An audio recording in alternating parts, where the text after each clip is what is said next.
ಜಾಗತಿಕ ವ್ಯವಸ್ಥೆಯಲ್ಲಿ ಧ್ಯಾನಕ್ಕೆ ಬಹಳ ಮಹತ್ವವಿದೆ, ತಿಳ್ಕೊಂಡವರಿಗೆ ಬಹಳ ಮಹತ್ವ ಇದೆ. ಯಾವ ಮನುಷ್ಯನ ಧ್ಯಾನವನ್ನು ಮಾಡ್ತಾನೋ ಅವನ ಮನಸ್ಸು, ಅವನ ಬುದ್ಧಿ, ಅವನ ಹೃದಯ ಯಾವಾಗಲೂ ಸ್ಥಿರತೆಯಿಂದ ಕೂಡಿರ್ತದೆ.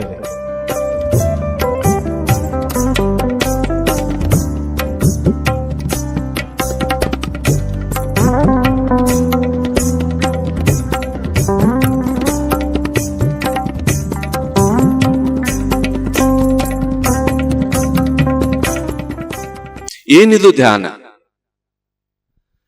ಭೂಮಿಯ ಮೇಲೆ ಧ್ಯಾನ ಯಾವಾಗಲಿಂದಲೂ ಇದೆ. ನಾವು ನಮ್ಮ ಶ್ವಾಸವನ್ನ ಗಮನಿಸಬೇಕು. ಆವಾಗ ಏನಾಗ್ತೀವಿ ನಾವು? ಇಷ್ಟು 112 ಧ್ಯಾನ ವಿಧಾನಗಳಲ್ಲಿ ಸಹಜ ಶ್ವಾಸವನ್ನು ಗಮನಿಸುವ ಧ್ಯಾನ ಸರ್ವಶ್ರೇಷ್ಠ ಧ್ಯಾನ ವಿಧಾನ.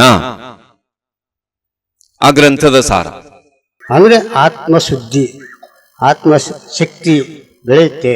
ಯಾಕಂದ್ರೆ ಅದರ ಒಂದು ಶಕ್ತಿ ಇದೆ, ನಮ್ಮ ಆತ್ಮಬಲ. ಭಗವದ್ಗೀತೆಯ 6ನೆಯ ಅಧ್ಯಾಯ ಆತ್ಮ ಸಂಯಮ ಯೋಗ ಅಂತ.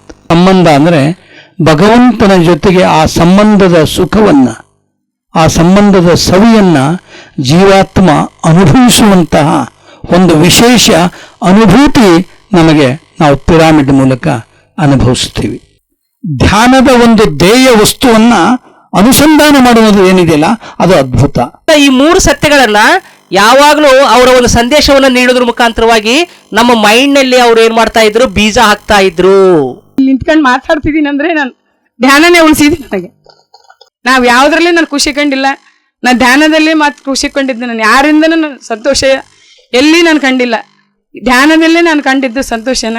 ದಾನ ಬಹಳ ಮುಖ್ಯವಾಗಿರುವಂತದ್ದು ಕಲಿಯುಗದಲ್ಲಿ ಅಂತ. ಆದ್ರೆ ಅದನ್ನ ಈ ರೀತಿಯಲ್ಲಿ ನಾವು ಹೇಳಬಹುದು, ಧ್ಯಾನಮೇಕಂ ಕಲಿಯುಗವು.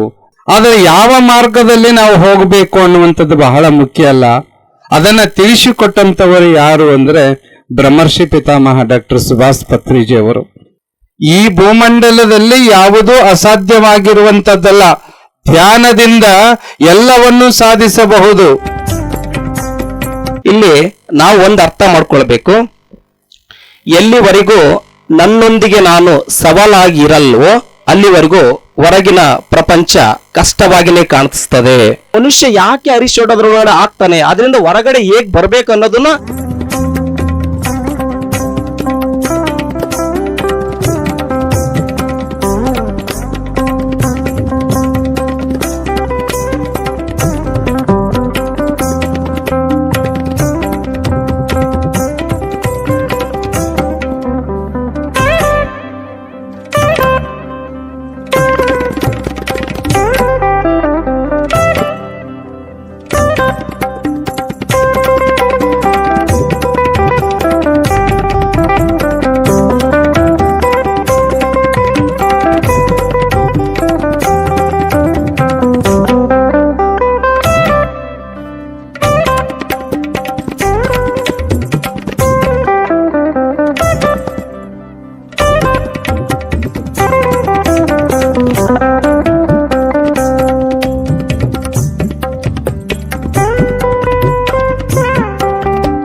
PMC ಕನ್ನಡ ಚಾನೆಲ್ ಅನ್ನು ಲೈಕ್ ಮಾಡಿ, ಶೇರ್ ಮಾಡಿ, ಸಬ್ಸ್ಕ್ರೈಬ್ ಮಾಡಿ ಮತ್ತು ಮಾಡಿಸಿ.